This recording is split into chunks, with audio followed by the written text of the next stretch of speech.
بسم اللہ الرحمن الرحیم۔ السلام علیکم ورحمۃ اللہ وبرکاتہ۔ شیخ مشری راشد، کون ان کو نہیں جانتا؟ انہوں نے ایک بیان دیا ہے جس سے ساری امت مسلمہ کو بہت بڑا جھٹکا لگا ہے۔ ہر طرف ایک کھلبلی مچ گئی ہے۔ دراصل مشری راشد کا ایک بہت بڑا نام ہے۔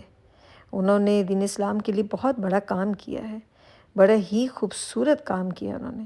ان کی آواز جتنی خوبصورت ہے وہ سب ہی جانتے ہیں۔ دین اسلام سے جڑا ہوا ہر شخص ان کو جانتا ہے۔ نہایت ہی خوبصورت آواز کے ساتھ ان کی قرأت کو کس نے نہیں سنا ہوگا۔ ہر گھر میں سورہ البقرہ ہو یا رحمان ہو یا سورہ ملک ہو یا سورہ یاسین ہو یا سورہ مزمل ہو یا رقیہ شریعت ضرور سنا جاتا ہوگا، کیونکہ دل میں اترتی ہے ان کی آواز۔ ایسا لگتا ہے آپ رب تعالیٰ کے ساتھ مکمل طور پہ جڑ گئے ہیں۔ لیکن اچانک 27 مارچ کو ان کا ایک بیان، ایک ایسا بیان جو پوری ہلچل مچا گیا۔ سب جانتے ہیں کہ یہ کویت کے رہنے والے ہیں، لیکن انہوں نے ایران کے لیے ایک اسٹیٹمنٹ دیا ہے جو کہ ہر مسلمان چاہے شیعہ ہو یا سنی ہو سب کے لیے پریشان کن ہوا ہے۔ انہوں نے کہا کہ پریزیڈنٹ ٹرمپ ایران کے لیے جہنم کے دروازے کھولے گا۔ اس وقت مسلم امہ جس دور سے گزر رہی ہے اور اس میں اس قسم کا بیان، اور وہ بھی اتنے بڑے ایک قاری کا بیان جو کہ پوری دنیا میں اس وقت مشہور ہے، وہ بڑا ہی تکلیف دہ اور نہ ہی ہضم کرنے والا ہے۔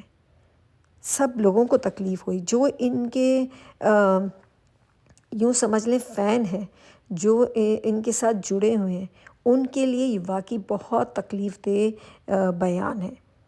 لیکن بعد میں ان کا ایک جگہ کے اوپر کسی نے ٹویٹ ڈالا ہوا ہے کہ انہوں نے یہ کہا کہ میں نے یہ جو بولا ہے اس میں نے ایسا کچھ اتنی زیادہ بات نہیں کی، لیکن انہوں نے بولا کہ میں نے اپنے ملک کو ڈیفینڈ کرنے کے لیے بولا ہے اس بات کو۔ اس کا مطلب ہرگز یہ نہیں کہ میں اسرائیل کو سپورٹ کر رہا ہوں، لیکن وہ جو بات انہوں نے کہنی تھی وہ تو کہہ گئے، ٹھیک ہے۔ دراصل وہ یہ بولتے ہیں کہ ان کے ساتھ بھی جو کویت میں ہو رہا ہے اور ایران جو کر رہا ہے ان کو اس چیز سے اعتراض ہے، لیکن ساتھ ہی ان کو یہ بھی سوچنا چاہیے کہ یہ اعتراض ان کو تب کیوں نہیں ہوا تھا جب ان کے اپنوں نے، ان کی گورنمنٹ نے جب وہاں پہ خود ہی راستہ بنایا کہ آپ آئیں اور یہاں سے حملہ کریں، تو اس وقت لوگ کہہ رہے ہیں کہ ان کو اعتراض کیوں نہ ہوا۔ تو قرآن کہتا ہے، یہ سبھی جانتے ہیں کہ ہم اوروں کو تو بھلائی کی طرف بلاتے ہیں، لیکن تم خود بھول جاتے ہو جب کہ تم تو کتاب پڑھتے ہو، اس کے باوجود تم یہ غلط کام کرتے ہو۔ تو کہنے کا مطلب یہ ہے کہ اگر اتنے بڑے بڑے قاری، عالم، امام اس طرح کے بیانات دیں گے تو پھر ہماری امت مسلمہ کے ساتھ جو کچھ ہو رہا ہے تو یقیناً وہ صحیح ہو رہا ہے، کیونکہ اگر پیچھے سے اپنے ہی بیک سٹیپ کریں گے تو پھر تو ہم لوگ آگے چل ہی نہیں سکتے ہیں۔ بجائے کہ اس وقت ایک دوسرے کا ساتھ دینے کے اور ان باتوں کو پیچھے رکھ دینے کے، کچھ حل نکالنے کے، یہ والی باتیں کریں گے تو یہ تو اور آگ لگائے گی۔